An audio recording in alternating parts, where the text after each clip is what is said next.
No more than 50 kilometers below India lies Sri Lanka. By train, we travel through the exotic interior of this island, which is surrounded by the Indian Ocean.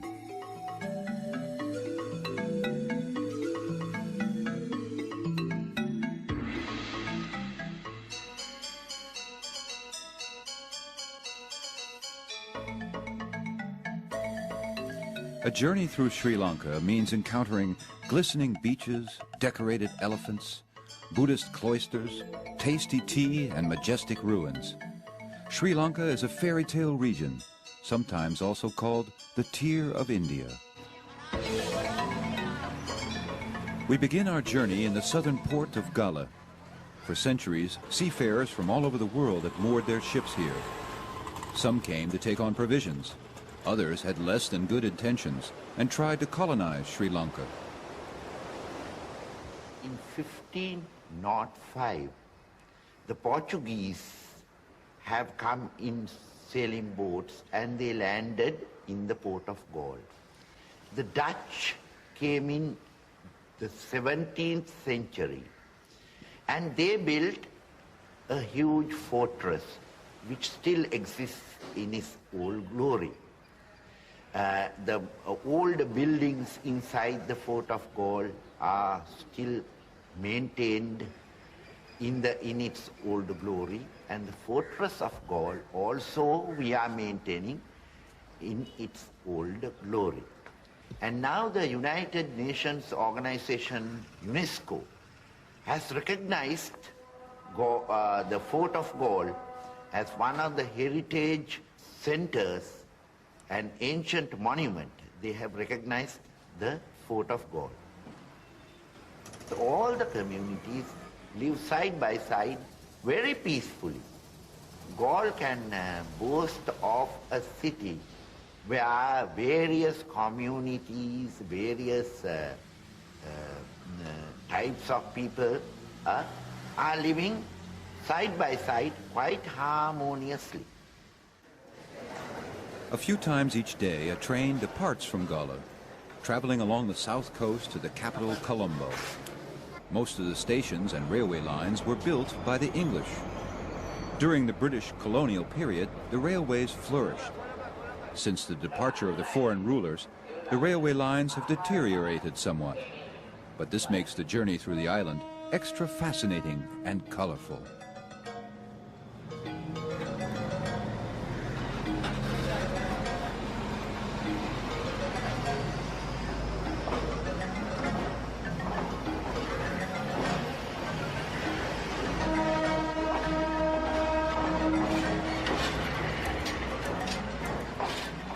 We leave for the north. The trip to the small town of Hikkaduwa does not take long, but is an ideal way to become acquainted with a beautiful landscape, even in the rain.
Hikkaduwa is a town that bursts with activity.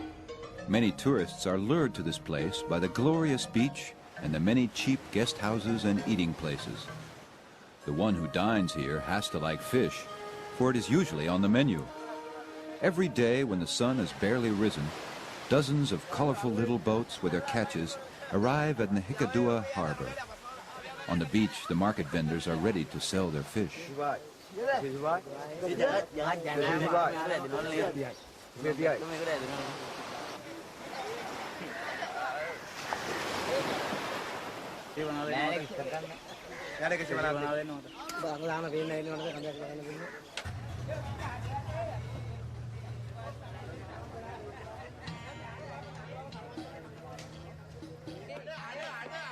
Most of the Sri Lankans go shopping in the marketplace. The staple food is rice with curry. The people's taste has been affected by Western influences, but villagers in remote areas still eat 3 plates of rice daily. Popular belief has it that one who skips a meal will become weak and listless.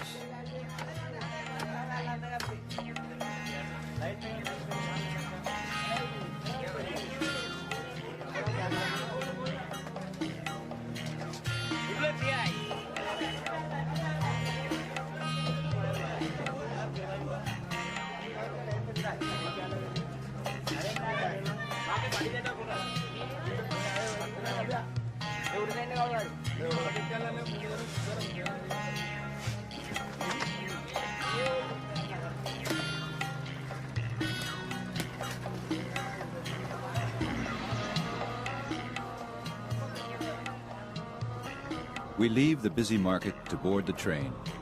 The green flag is raised and the driver starts up his old engine. The journey takes us further along the coast to Colombo. The railroad to the capital is some 100 years old, and over the years has hardly been modified or modernized.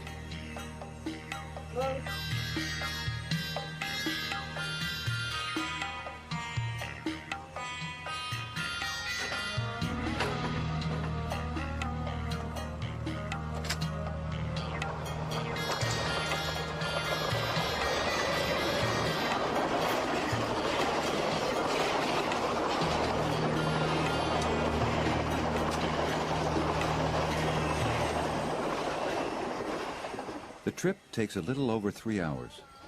Not only the landscape, but also the Sri Lankans themselves make it a journey that never grows tedious.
Towards noon, we arrive in the capital.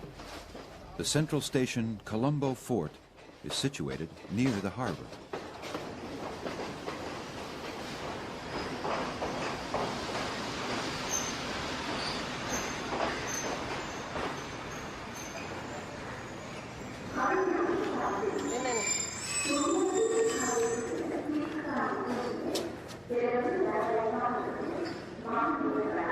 At the station, Sri Lankans arrive daily from all corners of the island. Colombo is the center of trade for Sri Lanka.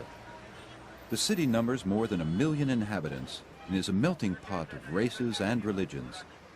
When we leave the station, we are caught by surprise at the enormous liveliness of the city.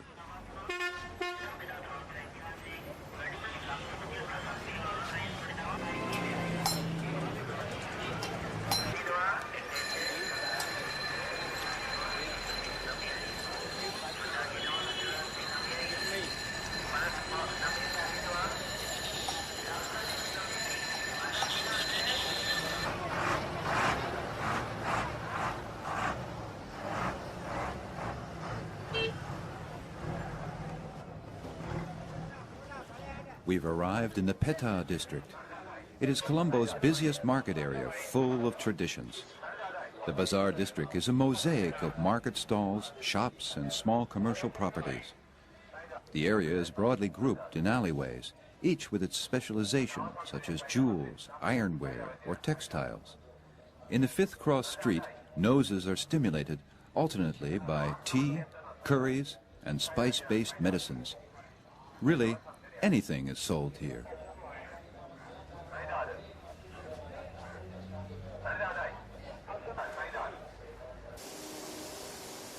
After some searching, we find a small workshop in an out-of-the-way area of Colombo.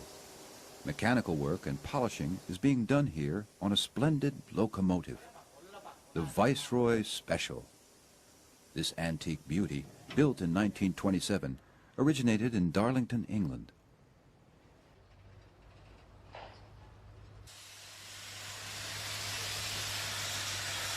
Once a week, the locomotive is taken out of its shed. The Colossus gets moving with great difficulty.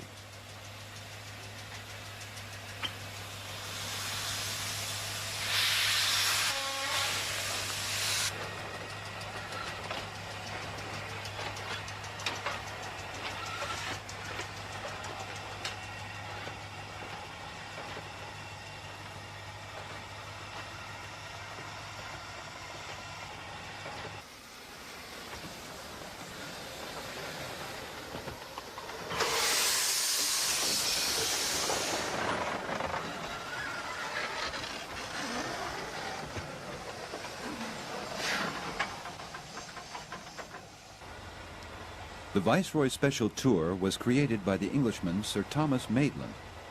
He thought of the idea for tourists to make trips through the interior of Sri Lanka. Nowadays, the steam engine is hitched to a couple of luxury carriages once a week.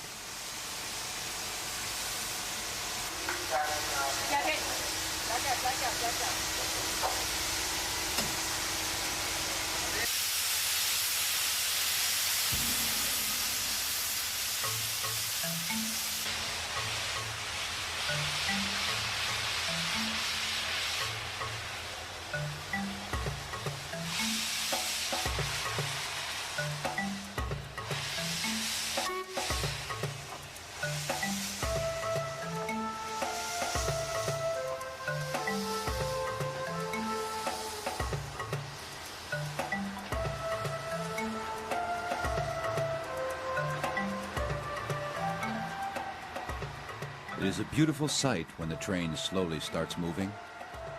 We have left for one of the nicest train trips of the island. The journey goes to Kandy, the capital of the mountainous area. It turns out to be an unforgettable journey.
Kandy is situated at an altitude of 500 meters. The occasional steep climb is seemingly managed with great ease.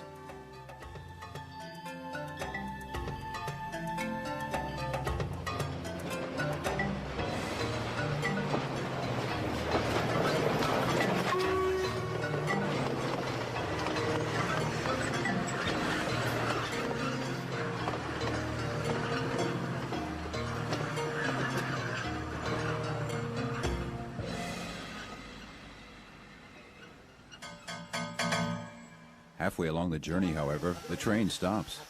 The train personnel devote their attention to problems with the locomotive. Downcast faces make clear something is radically wrong with the old steam locomotive. But the emergency stop offers us the opportunity for an excursion to one of the many national parks of Sri Lanka. 1/10 of the total area of the island falls under the Department of Wildlife Conservation. Near where the train stopped is a place where elephants are kept. This is the elephant orphanage in Whole Asia. At the moment you get here 56 elephants. Most of them are found in jungles as orphans. So they are being brought up here. It is run by the government. They have lost their parents because the villagers, the farmers, they have killed their parents. It is prohibited, but still you get cases like that. They are being bathed here for 2 hours. 4 hours a day. 2 hours in the morning, 2 hours in the afternoon. They need a lot of water, the elephants, due to the hot sun.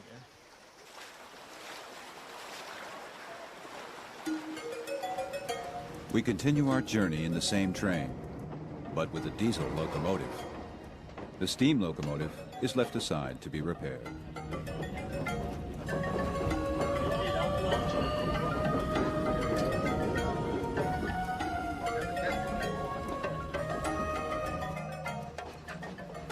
The further we penetrate into the mountain range, the more exciting the sights become.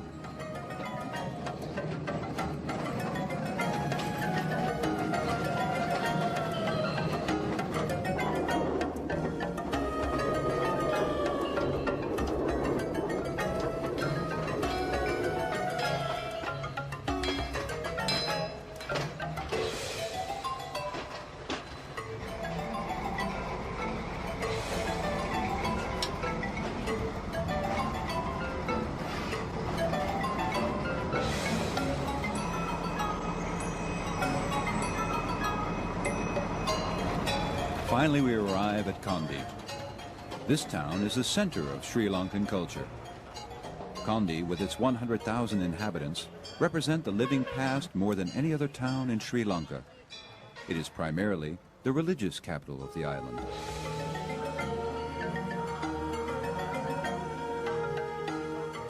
The holy tooth of Buddha, symbolizing the independence of the island, is kept here in a special temple. No wonder the principal seat of Buddhism is here. Now, this is a temple that was built 400 years ago to house the famous tooth relic. It's here from then onwards up to now. And Buddhists from all over the world come here to worship the temple. Now, every day in the morning, there is a puja to the tooth relic. Now, all the drumming and offering of alms in the morning as well as noon is done regularly. Every day you find this drumming and the teva were done from 9:30 to 11. Once this place was only accessible for kings and high-ranking monks. Nowadays, ordinary believers may also enter, but they never get to see the holy tooth. It stays hidden in a gold-covered relic shrine. In the Temple of the Tooth, there are many more treasures. The structure is richly ornamented with wood carvings and doors of silver and ivory.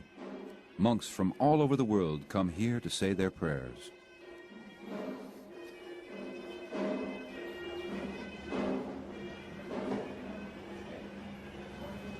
तावदेक समय के अपे भागवत पुत्रजानन्नां से देवरम्मित वासे कर्णगल्ली उन्नां से विसिन्देश नागन लद्दाऊ श्री सद्धर्म असा दासगणं महाजनताव दिव्य लोक संबद मनुष्य लोक संबद लभा किलवर शांत अमामानिगन संबद सात सात करगत्सेक.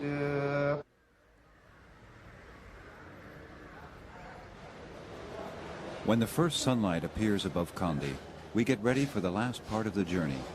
At the station, there is much activity, even at this early hour.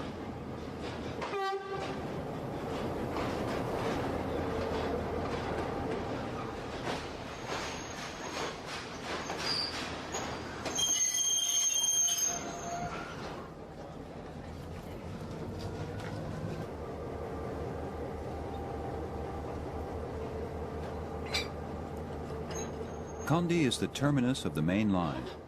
The locomotive of the train that has just now arrived from Colombo has to be shunted. Quietly, and certainly without hurry, the work is being arranged.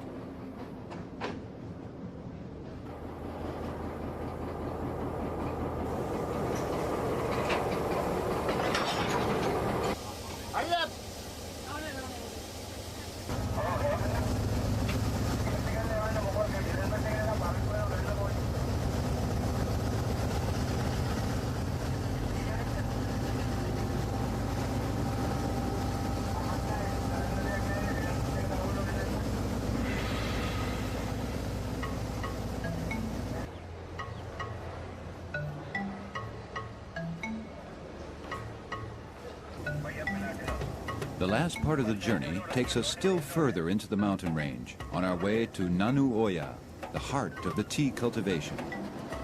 Traveling through the green mountains across numerous rivers, the Sri Lankans make themselves comfortable. While we enjoy melon with honey, beautiful scenes pass by.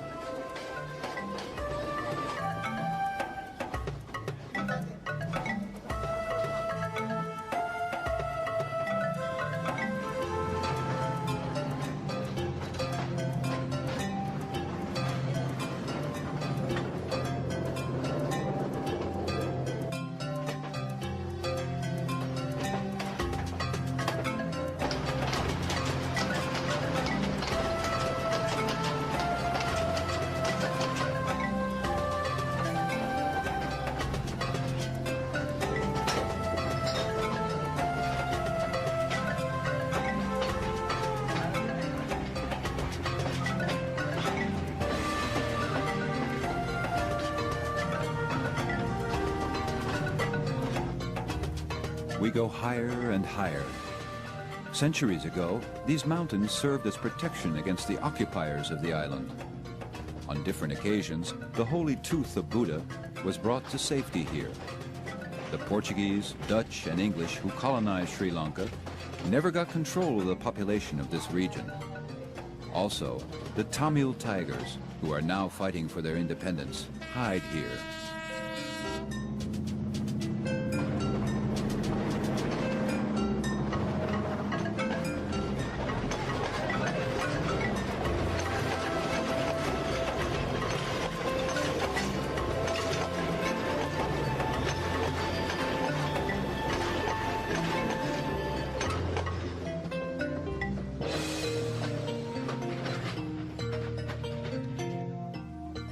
The road to Nanu was constructed by the English. Its only purpose was transporting the famous Ceylon tea from the mountain area to the port of Colombo. Nowhere in the world is tea more important to the economy than here. The mountain slopes are covered with shiny green leaves that are picked by colorfully clothed Tamil immigrants from India. In some valleys, large collection places have been established, to which the crops are brought.